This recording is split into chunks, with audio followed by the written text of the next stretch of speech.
Olá! Hoje eu quero começar falando para você sobre o que acontece nas igrejas. A gente sabe, a gente tem aí a ideia de uma igreja cristã, os evangélicos, protestantes, enfim. E a gente sabe que existe uma certa forma dentro da igreja que pessoas entram para o hall da igreja e outras saem do hall da igreja. Agora, como entender tudo isso baseando-se no amor? É engraçado que tem um texto na Bíblia que Paulo é bastante duro com essa situação. Veja só o que está em 1 Coríntios 5, a partir do verso 11. Ali numa situação que estava vivendo Corinto, estava tendo um problema com pessoas que não estavam andando nos caminhos de Deus, e Paulo foi duro com essas pessoas. Mas olha o que ele diz. O que eu digo é que vocês não devem ter nada a ver com ninguém que se diz irmão na fé, mas é imoral, avarento, adora ídolos, ou é bêbado, ou difamador ou ladrão. Com gente assim, vocês não devem nem comer uma refeição. Afinal de contas, eu não tenho o direito de julgar os que são cristãos. Deus os julgará, mas será que vocês não devem julgar os seus irmãos na fé? Como dizem as Escrituras Sagradas, expulsem do meio de vocês esses homens imorais. Tudo bem, é duro quando fala de pessoas que são imorais, ladrões, enfim, pessoas que podem de repente estar na igreja. Mas afinal de contas, e o amor? Como lidar com essas pessoas? Como entender esse contexto bíblico aqui em relação à igreja? Em eu ser excomungado de uma igreja por algum pecado. Como que a gente entende isso? O que a Bíblia nos esclarece com relação a esse assunto? Isso é intrigante, não é? Pois essa e muitas outras questões você vai acompanhar agora, pois está no ar, na mira da verdade.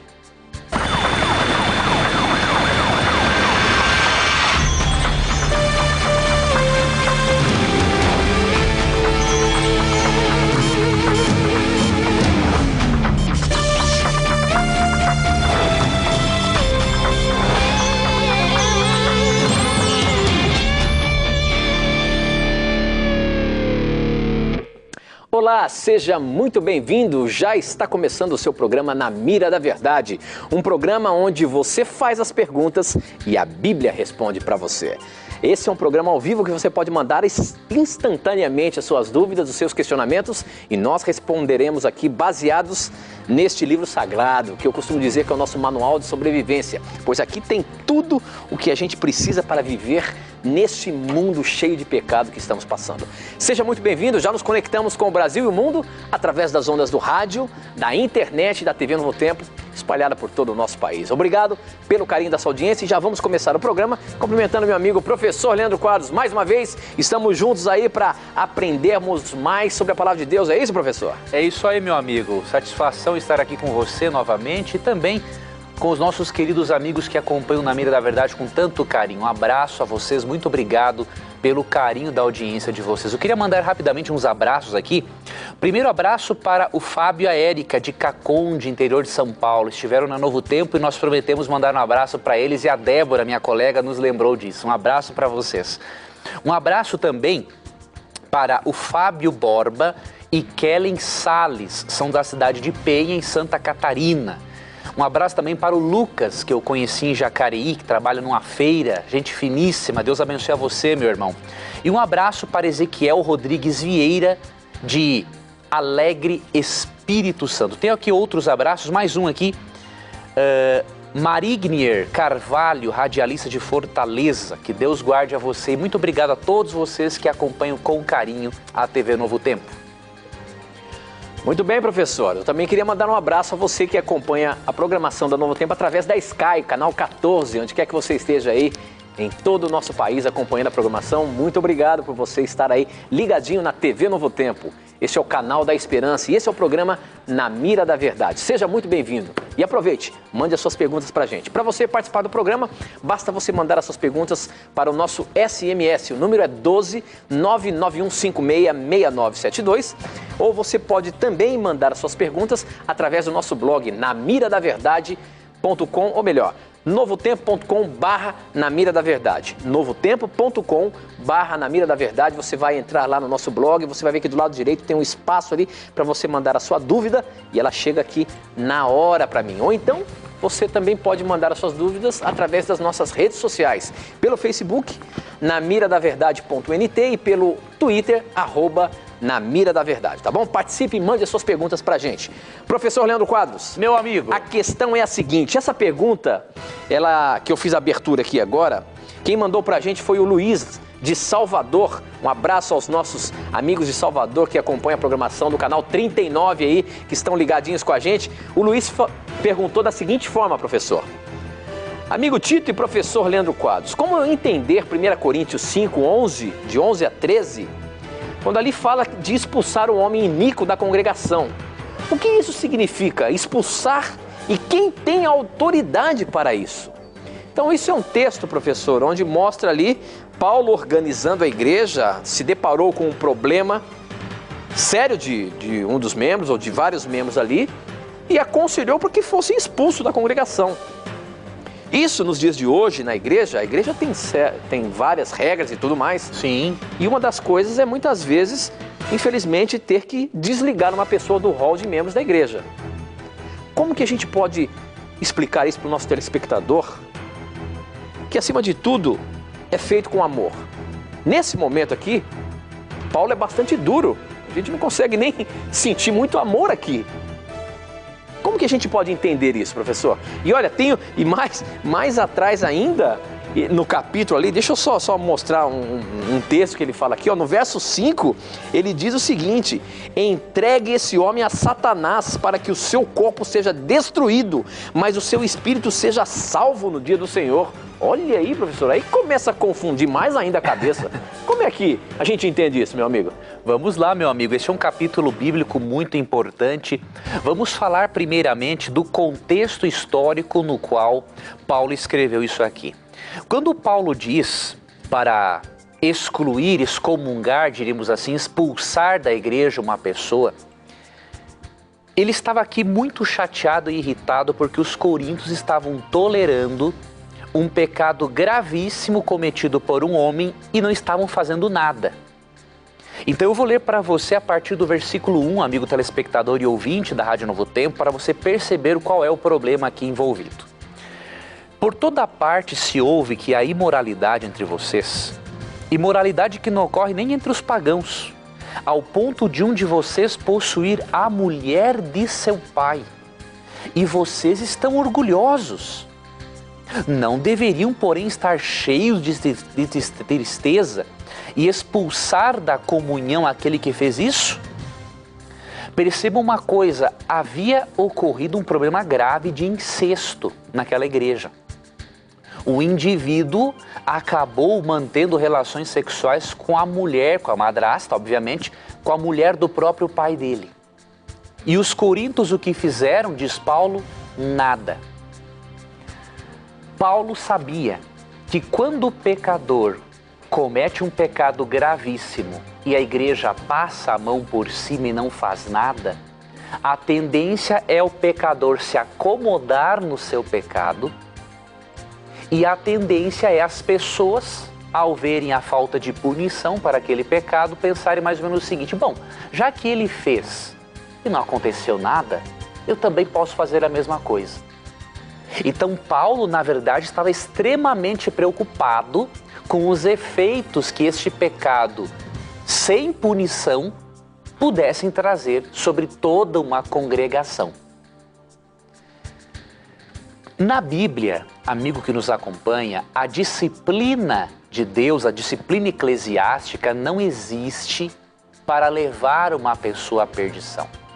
Pelo contrário, a disciplina como apresentada na Bíblia, existe para trazer salvação.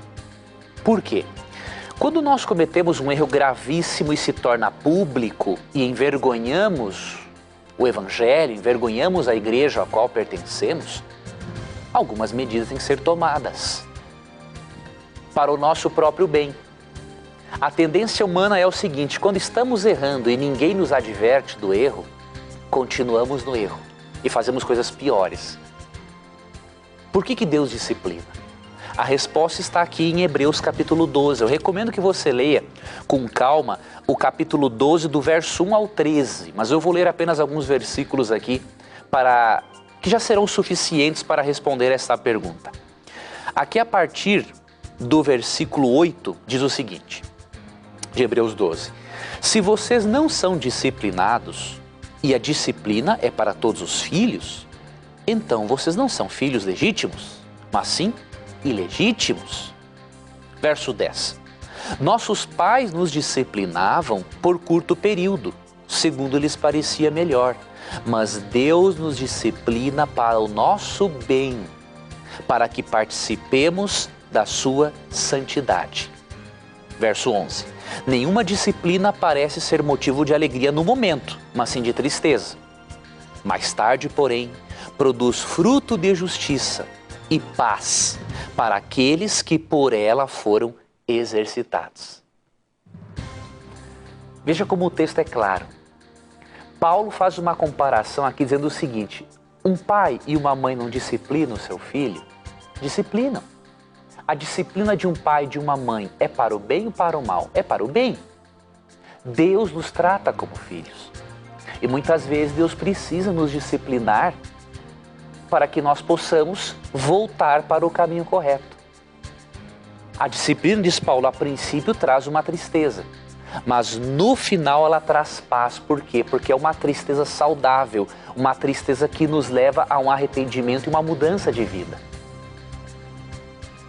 Essa é a disciplina ensinada na Bíblia. Esse era o tipo de disciplina que Paulo queria que fosse dado àquele indivíduo que cometeu aquele ato de incesto perverso. Agora, se uma denominação religiosa não disciplina os seus membros, tendo como princípio que Deus é um pai que ama, aí não é a disciplina eclesiástica como ensinada na Bíblia. A disciplina eclesiástica é feita com amor, com o objetivo de corrigir. E pode ter certeza, se alguém é disciplinado por algo que cometeu e ficou público, e os outros na igreja começam a olhar para ele assim de canto, pode ter certeza, essas pessoas são mal convertidas. Elas não conheceram ainda o evangelho na prática. Porque assim como aquele irmão foi disciplinado, um dia eu também posso. Quem garante que eu não vou cometer o mesmo pecado ou um pecado pior? Nós precisamos acolher as pessoas quando são disciplinadas para o bem delas, para que o nosso amor, além da disciplina, influenciem, levem a pessoa a adotar uma mudança na sua vida. E indo para finalizar a explicação do verso 5, quando Paulo fala ali no capítulo 5, verso 5, para entregar o homem a Satanás, esta é uma expressão bíblica, amigo telespectador e amigo ouvinte, que se refere realmente à remoção do membro, à expulsão dele da congregação, ou seja, não considerá-lo mais um membro da igreja. Você pode ver isso no próprio contexto. Aqui em 1 Coríntios 5,5, onde é mencionado o ser entregue a Satanás, você percebe aqui nos versículos anteriores, por exemplo, aqui no verso 2, no final fala assim: vocês deveriam expulsar da comunhão aquele que fez isso. Ou seja, o expulsar da comunhão equivale a entregar o homem a Satanás. Por quê? Quando a pessoa sai da igreja, é disciplinada ou é expulsa, é removida, diríamos assim, automaticamente ela passa a pertencer ao reino de Satanás, não ao reino de Deus. Se ela, obviamente, não voltar, se ela recebeu a disciplina, obviamente que ela é de Deus. Ele é filho e não é bastardo, certo? Agora, para que o espírito seja salvo no dia do Senhor, aqui tem que ser interpretada essa expressão com base em Filipenses 3, 20 e 21. Ali diz que o nosso corpo será glorificado na volta de Jesus. Então o que Paulo está dizendo aqui é o seguinte, que esse homem seja removido, entregue a Satanás, para que ao ele sofrer as consequências físicas e psíquicas de ter se afastado de Deus, ele seja salvo na volta de Cristo, tenha o seu corpo glorificado. Então, essa é uma forma bíblica de descrever que a disciplina, quando é aceita, ela, na verdade, trará a salvação do indivíduo. Ok, professor, muito bem. Bom, para você participar do programa, basta você mandar as suas perguntas para o SMS, o número é 12991566972. O nosso blog é novotempo.com/Na Mira da Verdade e as nossas redes sociais pelo Facebook, namiradaverdade.nt e pelo Twitter, @namiradaverdade. Olha só, tem a pergunta da semana passada que ficou aberta, mas já já ela entra no ar, tá bom? Eu queria colocar uma que chegou pelo SMS aqui, professor. Vamos, meu Deixa eu amigo. ver se tem o nome da pessoa aqui.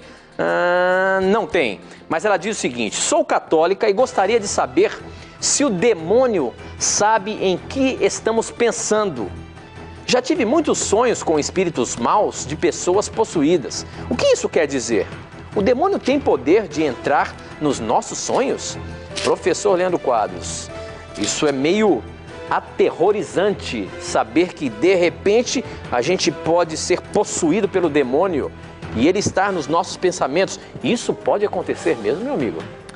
Excelente pergunta dessa querida irmã católica. A resposta se encontra em 1 Reis capítulo 8, verso 39, que diz assim: ouve dos céus o lugar da tua habitação, perdoa e age.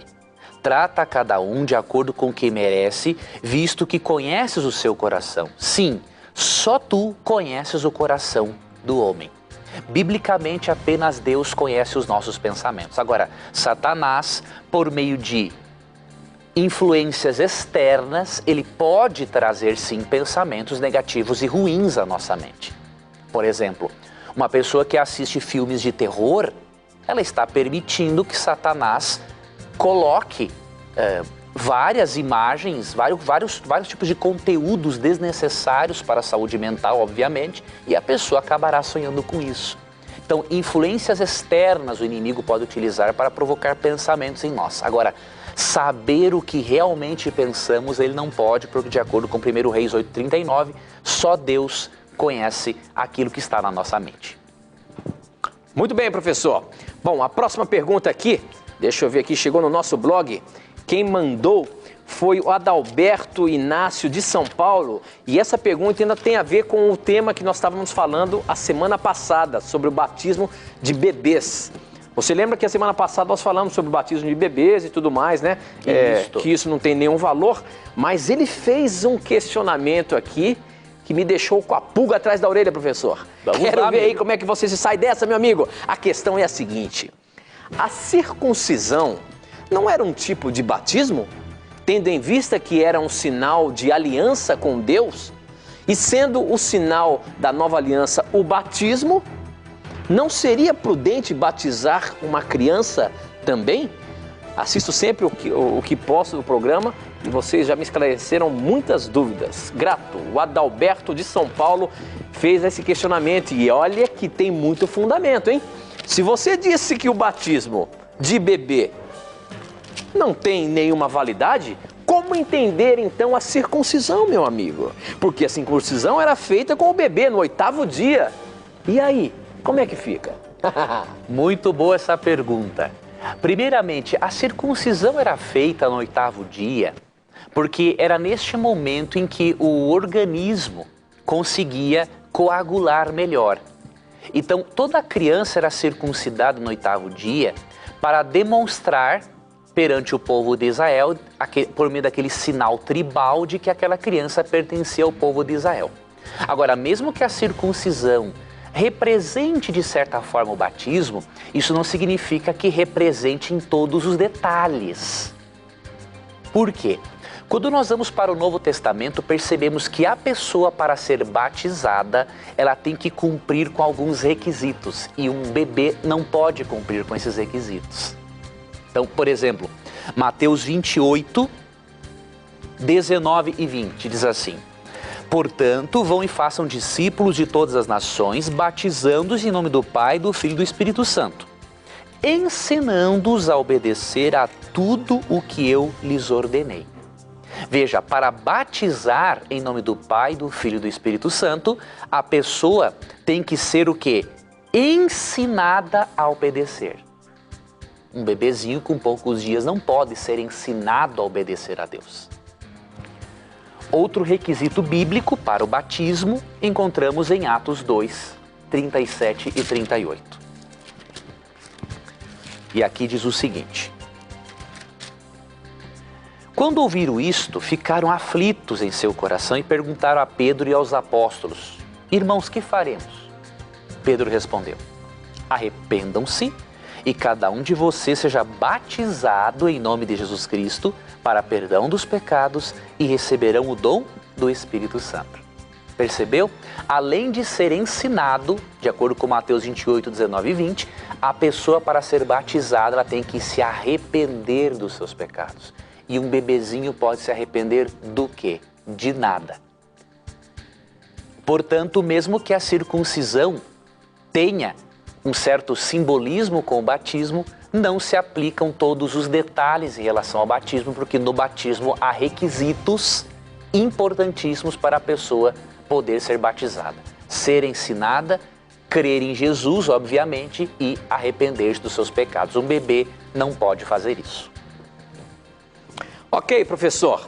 Agora tem uma pergunta de um dos nossos irmãos que acompanha o programa aí assiduamente. Eu queria mandar um abraço a ele, ao seu Ernesto Torres, que está acompanhando a nossa programação. Um abraço ao senhor, seu Ernesto. A sua pergunta agora está na mira da verdade. Ele diz o seguinte, professor. Eu vou ler aqui. Ele diz o seguinte: sou adventista há quase 60 anos e estudo a Bíblia diariamente, mas quando chego no livro de Juízes, no capítulo 11, fico apavorado. Jefité foi dominado pelo Espírito Santo para lutar contra os amonitas. Ele prometeu a Deus o seguinte: se o Senhor fizer que eu vença a batalha, eu queimarei em sacrifício aquele que sair primeiro da minha casa. Diz o relato que quem saiu primeiro da sua casa foi sua única filha. Ela pediu ao pai 2 meses para chorar sua virgindade. E quando ela voltou, Jefité fez o que prometeu a Deus. Pergunto, Deus aceitou o sacrifício desta filha ou não? Professor, Jefité realmente sacrificou a sua filha em virtude de uma promessa que ele tinha feito a Deus? É uma pergunta que já apareceu aqui algumas vezes, mas é importante sempre a gente colocar na mira para que as pessoas entendam bem o contexto e esse texto dessa situação. O que você tem para dizer aí? O que a Bíblia tem para dizer sobre este episódio? Olha, uma pergunta muito interessante. Obrigado, querido irmão Ernesto, por sua pergunta. Vamos começar respondendo a pergunta dele em relação à aceitação de Deus e depois vamos fazer uma breve análise do capítulo 11 de Juízes.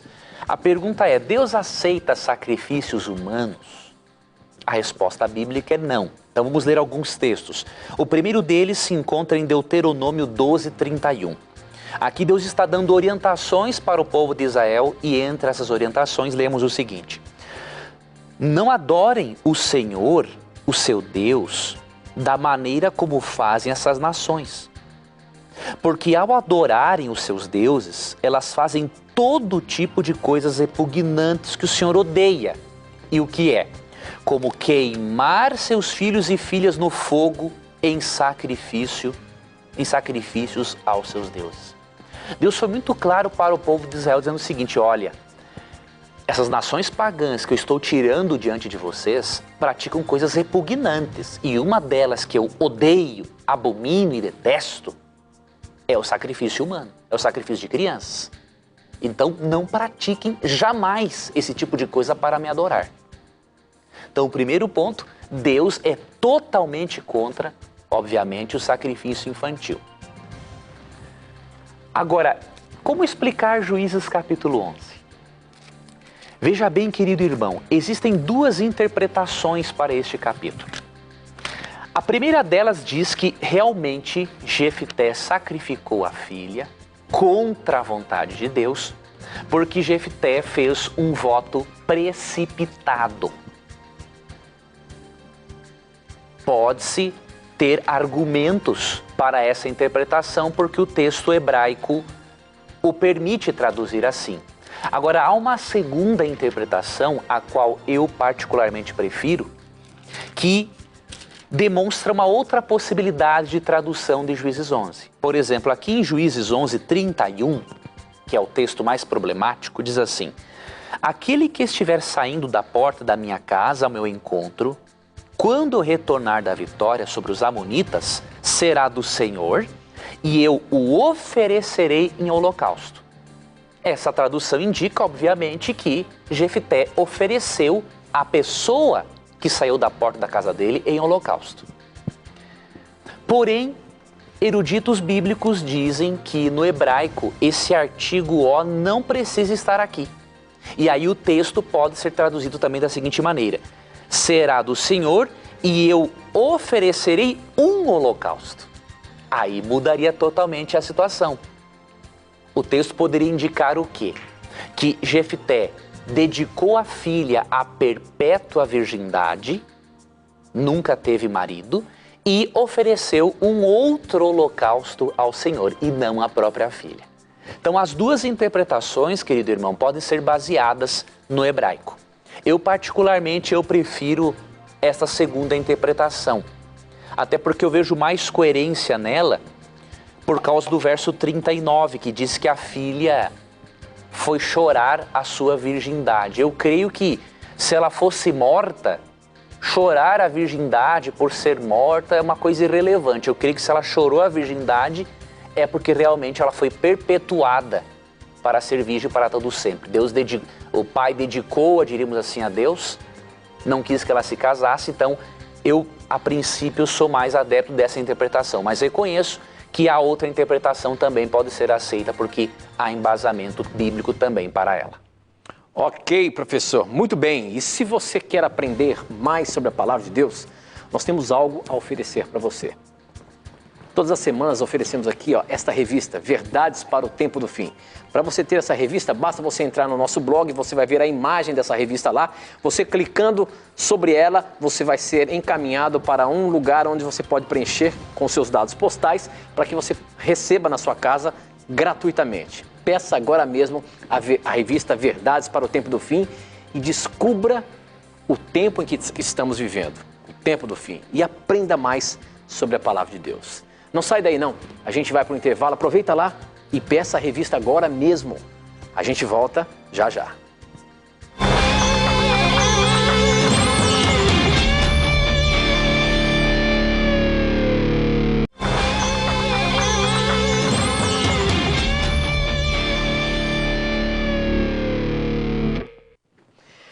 Já estamos de volta, agora são 21 horas e 34 minutos, estamos ao vivo, este é o programa Na Mira da Verdade e você pode mandar as suas perguntas pra gente. Você tem coragem de mandar as suas perguntas?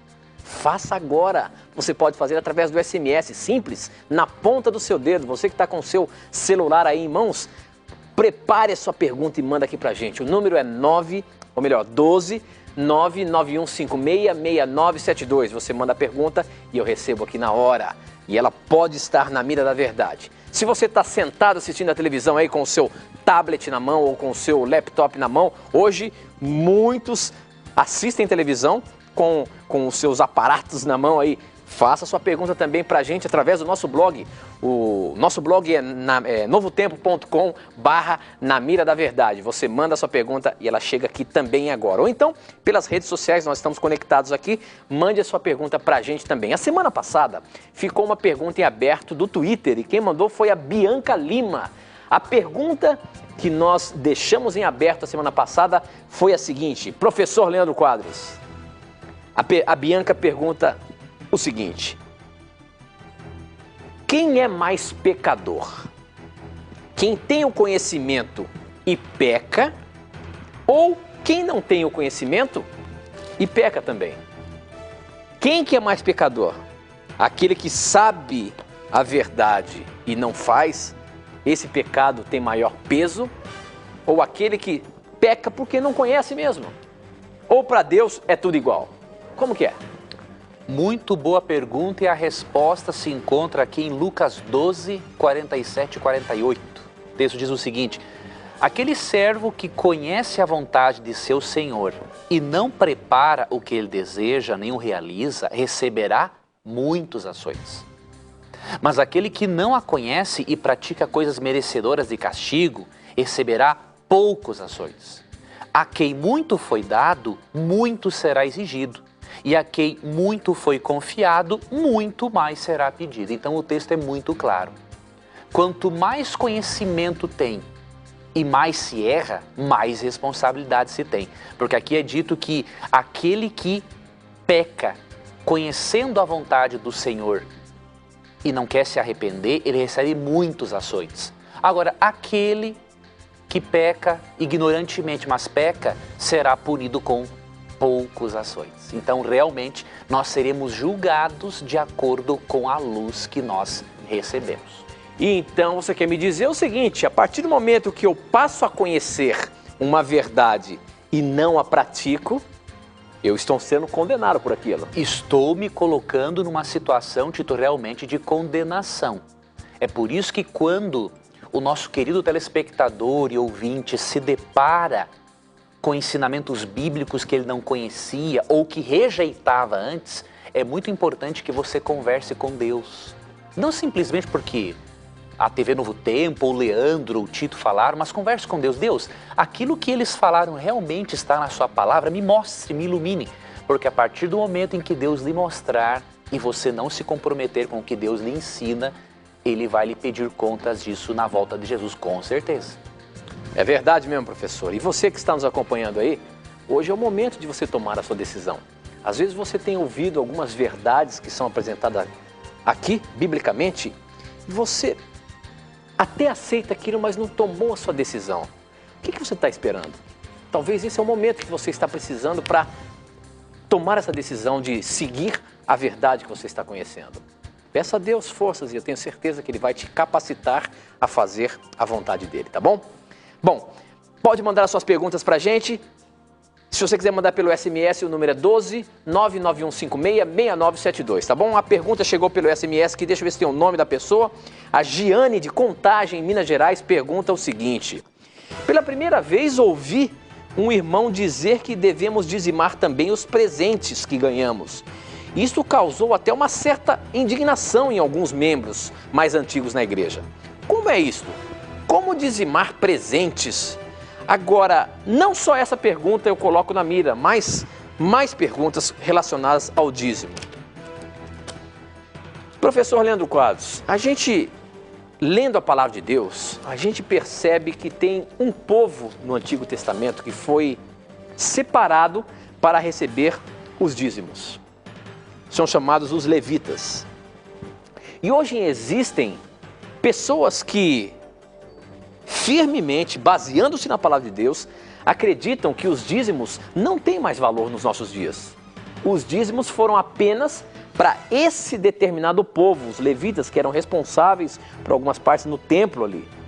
E hoje a gente percebe, e o que é colocado para a igreja evangélica, para a igreja cristã, é que o dízimo realmente é um dinheiro separado para a pregação do evangelho.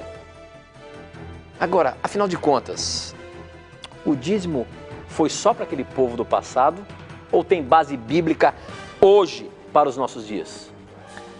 Infelizmente, amigo Tito, tem muitas pessoas que se deixam levar por comentários de gente ignorante no assunto, que dizem que o dízimo foi dado apenas para os levitas. Mas, professor, como assim ignorante? No Novo Testamento eu não me lembro onde fala alguma coisa de dízimo. E tem. O detalhe é que muitas pessoas ignoram, por exemplo, o texto de Jesus que se encontra em Mateus 23, não é?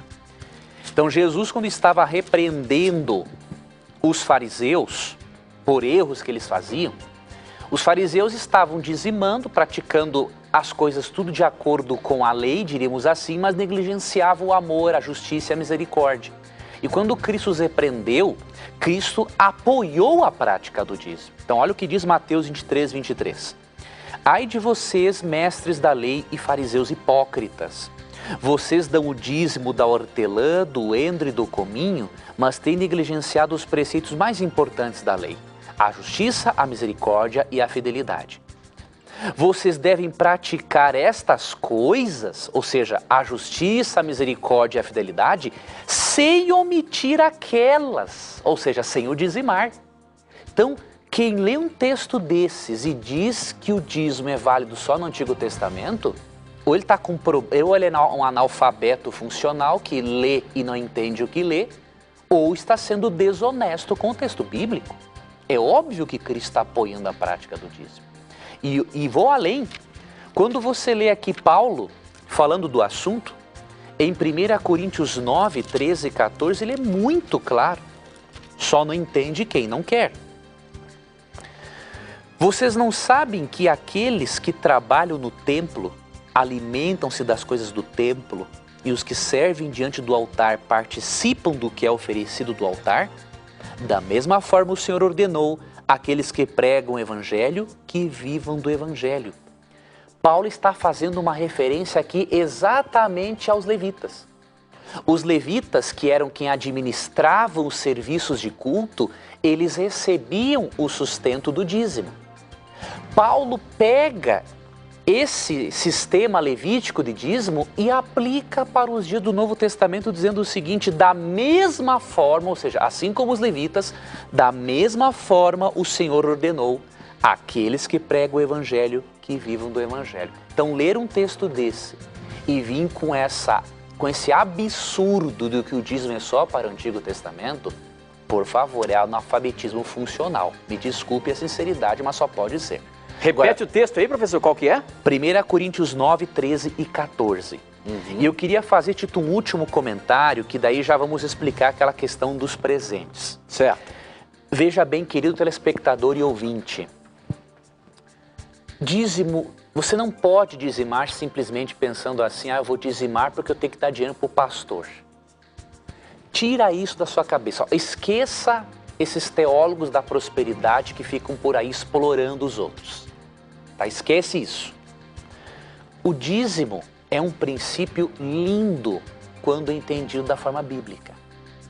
O princípio por trás do dízimo é esse do Salmo 24:1, que diz o seguinte: do Senhor é a terra e tudo o que nela existe, o mundo e os que nele vivem. Quando eu dizimo, dou 10% da minha renda, eu estou reconhecendo que Deus é o dono de tudo e que parte do que Ele me dá, Ele quer de volta para levar o conhecimento da salvação a outras pessoas. Quando eu dizimo, eu reconheço que Deus é o dono inclusive do meu dinheiro, inclusive do meu bolso. Eu, por exemplo, eu não estaria aqui no Na Mira da Verdade se eu não tivesse recebido um estudo bíblico gratuitamente quando eu tinha meus 16 para 17 anos. E como foi possível receber esse estudo bíblico? Pelo dinheiro de irmãos que dizimavam. Você entende? Então, a prática do dízimo é uma prática sagrada quando compreendida devidamente. E por isso, muito cuidado com esses falsos profetas que andam explorando as pessoas e com esses falsos profetas que vão a outro extremo dizendo que o dízimo é só para os levitas. Cuidado com ambos os falsos profetas, porque os dois tipos de falsos profetas vão levar muita gente para o inferno com eles, se eles não se arrependerem. E os presentes, você falou aí? Levítico 27:30, ali diz, e 32, tudo o que passava debaixo do cajado do pastor, ou seja, tudo que fosse lucro para ele, ele deveria dizimar. Eu entendo esse texto, Tito, como ensinando o seguinte: por exemplo, quando eu ganho um presente, há um tempo atrás eu ganhei um terno de presente. Eu procuro saber o valor desse terno e dizimar.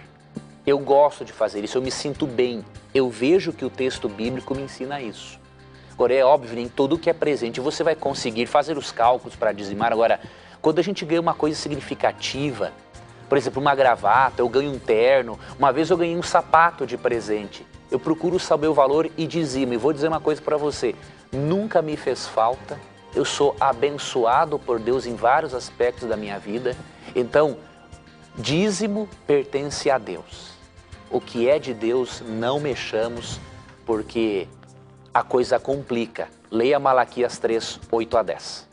Por isso que a gente não paga o dízimo, a gente devolve o dízimo. Amigo, você fechou com chave de ouro a resposta, é isso mesmo. Muito bem, professor, muito bem. Bom, esse é o programa Na Mira da Verdade, um programa de perguntas e respostas bíblicas. Se você tiver a coragem de perguntar, a Bíblia com certeza terá coragem de responder. Mas neste momento, nós também temos um momento especial, que é o momento da mentira. Olha só.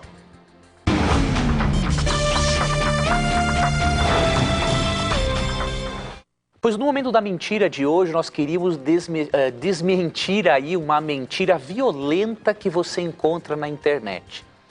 Eu, vasculhando a internet e também muitos livros que eu tenho por aí, há um argumento que diz o seguinte, que dos 10 mandamentos mencionados em Êxodo capítulo 20, apenas 9 são repetidos no Novo Testamento. Obviamente que um dos 10 que não é repetido no Novo Testamento é o mandamento do sábado. E por isso, se você fazer uma pesquisa na internet, você vai encontrar alguns gráficos, alguns quadros que fazem o seguinte. Colocam os 10 mandamentos escritos com seus respectivos textos bíblicos no Antigo Testamento e colocam 9 no Novo Testamento para mostrar o seguinte, que o sábado, o mandamento do sábado não existe no Novo Testamento. Além de dizer que este tipo de gráfico é omisso, eu quero dizer para você que isso é uma mentira descarada. É uma mentira violenta pelo seguinte. Você já não ouviu falar que uma atitude, um ato vale mais do que 1000 palavras? Pois é. Na Bíblia percebemos que os apóstolos observavam o sábado e não o domingo. Isso no Novo Testamento. Por exemplo, em 1 Coríntios, percebemos aqui um texto muito interessante. Ou melhor, Atos 18. Em Atos 18, veja como esse tipo de quadro dizendo que o quarto mandamento não é repetido no Novo Testamento é uma coisa omissa, é uma coisa sem fundamento. Em Atos 18:4, olha o que diz aqui. Todos os dias ele debatia na sinagoga e convencia judeus e gregos. Primeiro ponto, ele não guardava o sábado só para agradar judeu, não. Ele pregava para os gregos também. E aí quando você vai para o versículo 11, diz que Paulo ficou ali em Corinto durante 1 ano e meio. Ou seja, só em Corinto Paulo guardou 78 sábados. Como é que o indivíduo vai me dizer que o quarto mandamento não é mencionado no Novo Testamento? Deve estar com algum problema, né? Se você não encontra uma ordem direta dizendo assim, ó, guarde o sábado, isso não indica que o mandamento não é válido, porque você não encontra muitas ordens diretas no Novo Testamento. E por quê? Simplesmente porque a Bíblia é uma coisa só. A divisão em Antigo e Novo Testamento é só para fins didáticos, a Bíblia é uma coisa só. E uma ordem direta para guardar o sábado era desnecessária, porque o judeu guardava o sábado até demais, até de maneira legalista naqueles dias.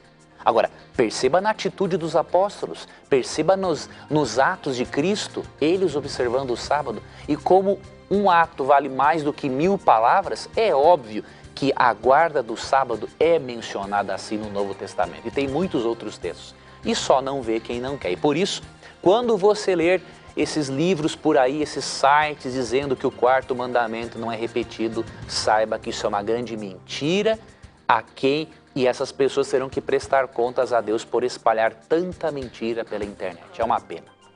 Ok, professor, muito bem. Eu queria mandar um abraço todo especial para todas as pessoas que acompanham a gente, em especial os nossos irmãos das mais diversas denominações religiosas, que estão acompanhando o programa e mandando suas perguntas. Os nossos irmãos católicos, os nossos irmãos presbiterianos, batistas que acompanham muito o nosso programa, evangélicos de todas as denominações religiosas, você que talvez seja espírita e tenha acompanhado o programa, você que é ateu, que não crê em Deus, mas para aí, está sentado e acompanhando esse programa, muito obrigado pelo carinho da sua audiência. Se você tiver alguma coisa para perguntar para a gente, não tenha preconceito. Pergunte o que você quiser e nós vamos responder apenas baseado na palavra de Deus. Não é opinião do programa Na Mira da Verdade, não é opinião da Igreja Adventista do Sétimo Dia, ao qual esta TV pertence, não é o que a TV Novo Tempo diz, e sim o que a palavra de Deus nos orienta. Muito obrigado por você acompanhar o nosso programa e pelo carinho que tem pelo nosso programa. Eu queria colocar uma pergunta agora pelo Facebook. Quem mandou essa pergunta foi a Jandira Tavares. Ela diz o seguinte: sou cristã, frequento a igreja presbiteriana e adoro o programa. Tenho uma dúvida. A pessoa que não guarda o sábado está condenada? E uma outra pergunta: como? Quem se suicida ainda tem chance? Ou seja, professor, você já disse aqui outras vezes que nem sempre a pessoa que se suicidou, ela está condenada à morte eterna. E ela está querendo saber com relação ao sábado. Quem não guarda o sábado pode, quem sabe, perder a salvação? Como a gente pode atender a nossa irmã aí com essas duas perguntas, professor? Vamos lá, querida irmã Jandira, muito obrigado por suas perguntas e um abraço a todos os nossos irmãos presbiterianos que acompanham o programa com muito carinho. Veja bem, antes de falar do sábado, é muito importante termos em mente Efésios 2, 8 a 10. Por quê? Porque no meio cristão, costuma-se ler apenas Efésios 2, 8 e 9 e se negligencia a leitura de Efésios 2, 10 também. Então vamos ler Efésios 2, 8 a 10 para contextualizar e para entendermos essa questão. Pois vocês são salvos pela graça, por meio da fé, e isto não vem de vocês, é dom de Deus, não de obras para que ninguém se glorie. Porque somos criação de Deus, realizada em Cristo Jesus, para fazermos boas obras, as quais Deus preparou antes para que nós as praticáramos. Veja, o texto é bem claro em dizer o seguinte: nada do que você e eu façamos nos dará méritos para a salvação. Nada. A salvação é dada como um presente de Deus para o ser humano. Agora, como que o ser humano evidencia que ele aceitou a salvação e que a salvação fez a diferença na vida dele? O verso 10 diz o seguinte: quando realizamos boas obras. Perceba que as boas obras não são um meio de salvação. Elas são o resultado de um coração transformado pela graça. É por isso que não há contradição entre fé e obras quando colocamos as obras no seu devido lugar, como parte do processo de santificação, de transformação do nosso caráter pela influência do Espírito Santo. Então, respondendo à sua pergunta, eu posso lhe dizer, citando Tiago 2,10, ali diz o seguinte: quem guarda todos os mandamentos, mas tropeça num só ponto, se torna culpado de todos. Ou seja, quem conhece a verdade do sábado como um memorial do poder criador de Deus e rejeita de livre e espontânea vontade, ele está trazendo condenação para si, porque ele está evidenciando que a graça de Deus não fez tudo o que deveria ter feito no coração dele. O mesmo se aplica a qualquer outro mandamento. Agora, será no futuro que este assunto, assim, será a pedra de toque no conflito entre o bem e o mal. Hoje, todos nós temos a oportunidade de mudarmos. Hoje, muitos que não sabem da guarda do sábado podem conhecer e muitos vão morrer sem conhecer, mas a graça de Cristo vai os alcançar, porque eles viveram de acordo com a luz que receberam. Agora, vai chegar um momento, querida irmã, que a nossa fidelidade a Deus, na observância do quarto mandamento como um memorial do poder criador de Deus, essa fidelidade vai ser testada. E aí eu deixo para você Apocalipse 14, 7, que é um convite para observarmos o sábado num contexto em que o evangelho eterno é pregado a todo mundo. Vi outro anjo voando pelo meio do céu, tendo um evangelho eterno para pregar aos que se assentam sobre a terra e a cada nação e tribo e língua e povo, dizendo em grande voz: temei a Deus e dai-lhe glória, pois é chegada a hora do seu juízo. E adorai aquele que fez o céu e a terra e o mar e as fontes das águas. Aqui o autor João está parafraseando Êxodo 20:11, que fala para guardarmos o sábado, porque em 6 dias fez o Senhor o céu, a terra, o mar e tudo o que neles há, e ao 7º dia descansou. Então ele parafraseia Êxodo 20:11 para dizer que nos últimos dias você e eu precisamos adorar a Deus no seu santo dia. E se não fizermos isso nos últimos dias, quando for dado um decreto dominical obrigando-nos a guardar um falso dia de guarda, aí seremos castigados de acordo com Apocalipse 14, 6 a 12. Leia Apocalipse 14, 6 a 12. Os 3 últimos recados de Deus à humanidade. Estude esse capítulo com a doutrina do sábado, com a doutrina da justificação pela fé, e você perceberá uma coerência impressionante. Em relação à sua pergunta do suicídio, Realmente, querida irmã, não temos como julgar todos os suicidas como perdidos. Porque ali em Juízes 11:32, aprendemos que Sansão, mesmo tendo tirado a própria vida, ele se encontra na galeria dos heróis da fé. Há pessoas que se suicidam não por falta de fé. Há pessoas que cometem o suicídio porque estão doentes, com a depressão profunda. E Deus olha com muito carinho para essas pessoas. Muito bem, professor. Eu queria aproveitar nesse finalzinho de programa e mostrar aos nossos queridos colegas de trabalho aqui que estão acompanhando o programa Na Mira da Verdade. Dá um tchauzinho aí para a turma. Eles vieram fazer o make-off do programa Na Mira da Verdade. E ali está a Maiara Costa, que também é a nossa produtora ali nas redes sociais. Está a Dalise Torres, que é produtora do Anjos da Esperança. E está o Flávio Ferraz ali, que também trabalha aqui na Novo Tempo, na parte de pós-produção, na parte de filmagem e tudo mais. Muito obrigado por vocês estarem acompanhando o nosso programa aqui, viu? Professor Leandro Quadros, o nosso tempo está bem corrido, nós temos 3 minutinhos só. E eu queria colocar uma pergunta, ver se você consegue responder ela em 1 minuto. Vamos lá, amigo. A Valentina, de 10 anos, professor, ela diz o seguinte: se Deus abomina o sacrifício de criança, como você disse, como explicar o pedido de Deus ao sacrifício de Isaac?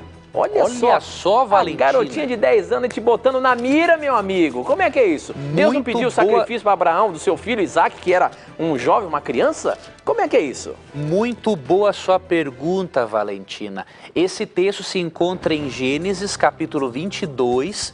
E, na verdade, Deus pediu para Abraão não porque ele apoiava o sacrifício infantil, mas Deus queria fazer um teste para demonstrar ao universo que Abraão realmente merecia ser o pai da fé. Tanto que quando ele vai sacrificar o filho, no verso 11 diz assim, ó: mas o anjo do Senhor o chamou do céu: Abraão, Abraão, eis-me aqui, respondeu ele. Não toque no rapaz, disse o anjo. Ou seja, Deus não é a favor do sacrifício infantil. Não lhe faça nada. Agora sei que você teme a Deus porque não me negou o seu filho, o seu único filho. Sabe o que, minha amiguinha, que Deus estava ensinando com isso aqui? Da mesma forma que Abraão estava disposto a entregar o filho, porque Deus o havia pedido, Deus esteve disposto a entregar a Jesus Cristo para morrer pelos nossos pecados. Então Gênesis 22 é um capítulo evangélico, em que Deus mostra, por meio da fé de Abraão, o que significou para Deus separar-se de Cristo naquele momento, para que ele morresse pela humanidade. Muito boa e profunda a sua pergunta. Ok, professor, com essa nós encerramos mais um programa Na Mira da Verdade, agradecendo mais uma vez a sua audiência, a sua paciência e a sua persistência em mandar as perguntas. São mais de 1000 perguntas que chegam aqui no programa. Obrigado por você participar e saiba que a qualquer momento a sua pergunta vai estar na mira. Professor, a gente se encontra terça-feira que vem, combinado? Pela graça de Deus, meu amigo, combinado. Um abraço a você, Tito, um abraço, amigo ouvinte da Rádio Novo Tempo, a você, amigo internauta. Muito obrigado, querido telespectador, por seu carinho. Nunca se esqueça de uma coisa: sempre que você tiver a coragem de perguntar, não sou eu sou de menos. Mas sempre que você tiver a coragem de perguntar, a Bíblia vai ter a coragem de lhe responder. Um forte abraço, até logo. E aqui você já sabe, sempre neste programa, as suas dúvidas, as suas perguntas, os seus questionamentos estarão na mira da verdade. Até o nosso próximo encontro. Tchau.